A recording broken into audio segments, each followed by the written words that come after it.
If you have erectile dysfunction and you start doing research on potential solutions, man, you're going to be totally confused.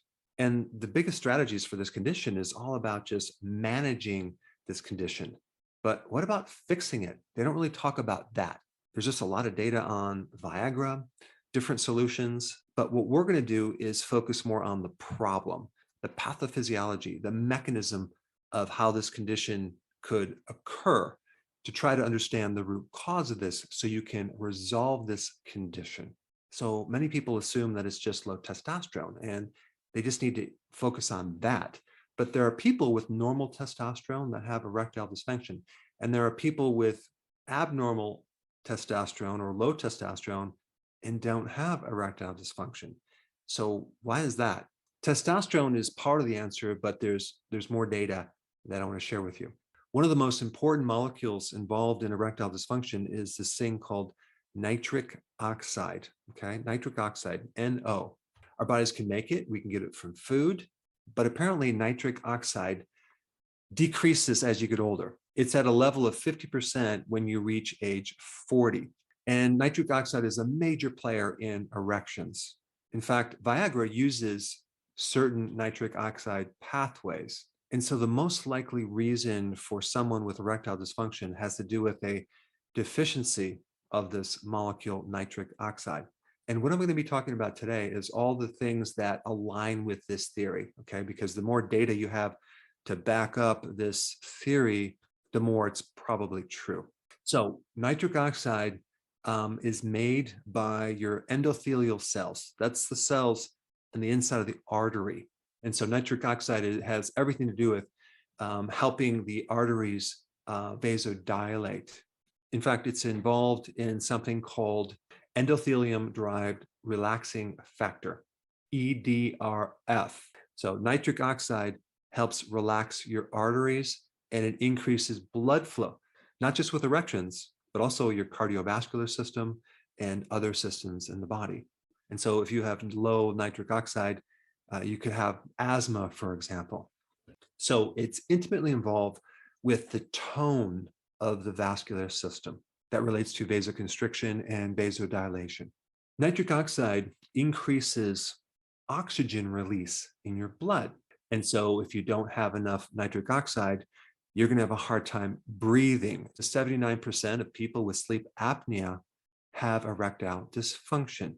And so that's one connection. Another link would be the relationship between nitric oxide and cortisol. It helps to regulate cortisol, which is a stress hormone.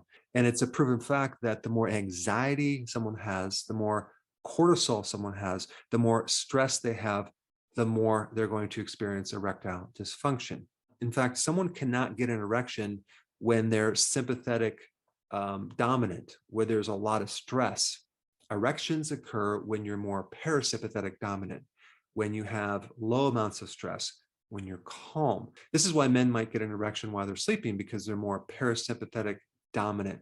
Now, here's another connection that's interesting. Nitric oxide has a profound effect over testicular steroids. This means that it helps you make testosterone. So there's your connection between nitric oxide and testosterone. If you're low in nitric oxide, you're probably not going to make as much testosterone. Nitric oxide is also involved in luteinizing hormone. That's the hormone produced by the pituitary gland that controls the testicles and the amount of testosterone you're going to make. Nitric oxide also is intimately involved in the sleep cycles, including REM sleep. This could be also why, if someone has sleeping problems, insomnia, or definitely sleep apnea, that they have a greater risk of erectile dysfunction. Nitric oxide also increases insulin sensitivity. This also explains why a diabetic who always has insulin resistance usually also has erectile dysfunction. I mean, if you think about it, what does high sugar do to the inside of your arteries? It destroys the endothelial level and thereby decreasing the amount of nitric oxide produced. People that are on statin drugs usually have either lower testosterone or they're at greater risk for erectile dysfunction. And this could be because statin drugs block cholesterol, which is a precursor for making testosterone. So the big question now is, how do you increase nitric oxide? Is there a way to do it naturally? And the answer is yes. Number one, you can start doing what's called nasal breathing. Start breathing through your nose, not your mouth.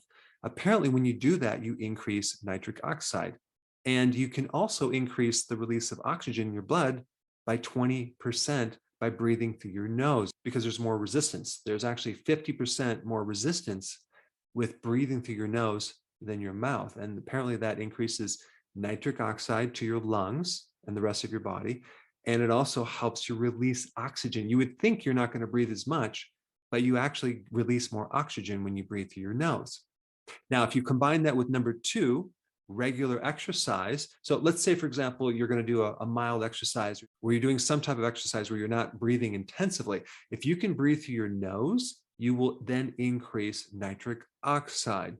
And exercise improves your endothelial cells in your vascular system, which will then improve nitric oxide. Now, you can also increase nitrates from foods to improve nitric oxide, okay? The foods that are high in nitrates would be beets, okay? Spinach, kale, any of the leafy greens. Those are all high in nitrates and will help you increase nitric oxide. Now, of course, on the flip side, you would want to avoid sugar because that destroys the inside of the arteries. You would want to avoid alcohol too, because that also decreases nitric oxide. You'd also want to try to keep your stress low because stress can inhibit nitric oxide as well. And number five, do things to improve your sleep.